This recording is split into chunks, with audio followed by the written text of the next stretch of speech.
Halo, apa kabar semuanya? Pernah kepikiran nggak sih, apa yang sebenarnya bikin seorang pemimpin itu bakal dikenang sama sejarah? Apakah karena pembangunan jalan tol di mana-mana, atau justru karena kontroversi yang nggak ada habisnya?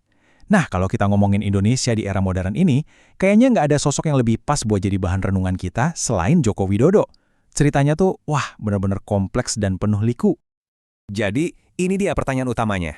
Siapa sih Joko Widodo ini sebenarnya? Di satu sisi, dia itu kan simbol harapan ya. Si anak tukang kayu yang bisa menaklukkan panggung politik tertinggi. Keren banget. Tapi, di sisi lain, namanya juga sering banget dikaitkan sama isu-isu krusial yang bikin kita bertanya-tanya. Ini demokrasi kita mau dibawa kemana sih? Hari ini kita bakal coba bedah dua sisi mata uang ini, satu persatu. Yuk, kita mulai. Oke, ini dia peta perjalanan kita. Pertama, kita bakal kilas balik perjalanannya dari Solo sampai ke istana. Terus kita lihat apa aja yang udah berhasil dibangun selama pemerintahannya. Eits, tapi kita juga nggak akan tutup mata, kita bakal buka catatan-catatan kritisnya. Nah, ini yang seru. Kita akan dalami polemik ijazahnya yang heboh itu. Dan terakhir kita coba tarik kesimpulan, warisannya ini sebenarnya kayak gimana sih? Kita mulai dari babak pertama, asal-usulnya. Soalnya, buat ngerti Jokowi sebagai seorang presiden, kita harus kenal dulu dia sebagai manusia biasa. Julukan manusia dari rakyat itu ternyata bukan cuma slogan kampanye loh, tapi emang dari situlah semua ceritanya dimulai. Coba deh kita bayangin, dia lahir di Solo dari keluarga yang sederhana banget. Ayahnya itu pedagang kayu kecil, dan hidup mereka itu jauh dari kata gampang. Bahkan, ada satu cerita kunci, rumah keluarga mereka pernah kena gusur buat proyek pembangunan kota. Kebayang nggak? Pengalaman pahit ini jadi penting banget. Ini bukan cuma cerita sedih, tapi ini jadi modal politik utamanya. Dia bisa bilang ke publik, saya tahu rasanya jadi orang kecil, dan itu terasa nyata, karena dia pernah mengalaminya sendiri. Dan dari latar belakang yang sederhana itu, karirnya melesat kayak roket. Luar biasa kan, dia kuliah di Kehutanan UGM, habis itu jadi pengusaha mebel yang sukses. Lompatan besarnya itu tahun 2005. Dia jadi wali kota Solo dan sukses mengubah wajah kota itu dengan gaya blusukannya. Keberhasilan di Solo jadi tiket emasnya buat terbang ke Jakarta jadi gubernur tahun 2012. Dan cuma 2 tahun kemudian, boom, dia memenangkan Pilpres 2014. Ini benar-benar perjalanan karir yang super cepat. Belum pernah ada yang seperti ini sebelumnya dalam politik Indonesia. Oke, sekarang kita masuk ke inti ceritanya. Setelah dia pegang kekuasaan selama 10 tahun, apa aja yang udah dia lakuin? Nah, disinilah kita bisa lihat warisan fisiknya yang paling nyata, yang terbentang dari Sabang sampai Merauke. Kalau ada satu kata yang ngegambarin pemerintahannya, mungkin kata itu adalah infrastruktur. Udah kayak mantranya dia. Filosofinya simple. Nggak mungkin ada pemerataan ekonomi kalau konektivitasnya aja nggak ada. Dia geser paradigma pembangunan yang tadinya Jawa sentris jadi Indonesia sentris. Jalan tol dibangun di luar Jawa, pelabuhan dan bandara baru didirikan di pulau-pulau terpencil. Tujuannya? Biar biaya logistik lebih murah, pusat ekonomi baru bermunculan, dan Indonesia jadi benar-benar nyambung. Ini pertaruhan besar yang biayanya nggak sedikit, tapi dianggap investasi krusial buat masa depan. Tapi jangan salah, pembangunan di era Jokowi itu bukan cuma soal beton dan aspal. Ada sisi lainnya, yaitu pembangunan manusia lewat jaring pengaman sosial yang masif. Program-program ini tuh nyambung banget sama citranya yang merakyat. Ada Kartu Indonesia Pinter, buat bantu anak-anak biar nggak putus sekolah. Ada PKH, buat ngasih napas ke keluarga yang paling rentan. Jadi strateginya kayak punya 2 jalur, pembangunan fisik jalan terus buat jangka panjang, dan bantuan sosial digelontorkan buat jadi bantalan bagi masyarakat lapisan bawah. Nah, di tengah berbagai kritik soal lingkungan, ada satu data yang wow, keren banget dan ini diakui sama dunia internasional. Ternyata, Indonesia berhasil nurunin laju kerusakan hutan atau deforestasi sampai 65%. Dan angka ini, menurut World Resources Institute, adalah yang tertinggi di dunia. Ini nunjukin kalau ada keseriusan dalam menata kebijakan kehutanan dan penegakan hukumnya. Ini jadi bukti kalau di tengah fokus ke pembangunan, ada juga keberhasilan signifikan di sektor konservasi. Oke, kita udah lihat sisi terangnya.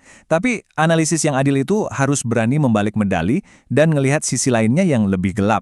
Soalnya, di balik deru pembangunan infrastruktur, ada juga suara-suara keprihatinan yang nggak kalah kencang dari masyarakat sipil. Nah, ini salah satu titik kritisnya. Pengesahan KUHP baru itu jadi puncak kekhawatiran banyak orang soal kemunduran demokrasi. Lembaga HAM, baik di dalam negeri maupun internasional kayak Human Rights Watch, menyoroti adanya pasal-pasal karet yang bisa dipakai buat mengkriminalisasi kebebasan berpendapat, mengancam privasi kita, dan mendiskriminasi kelompok minoritas.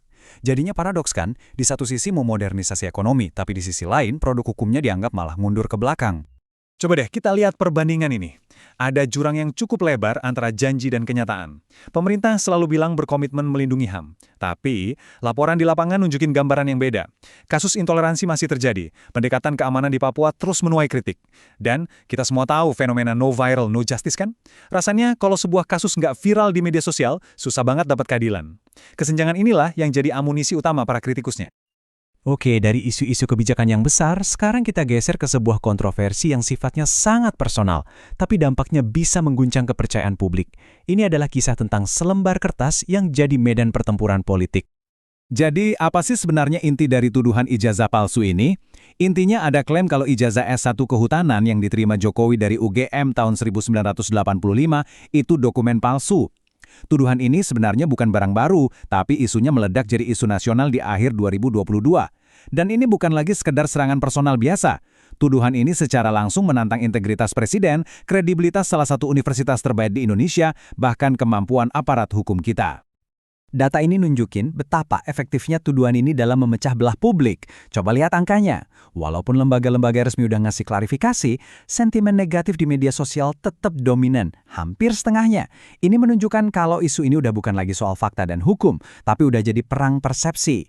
Di era sekarang, perasaan dan keyakinan itu seringkali lebih kuat daripada bukti otentik.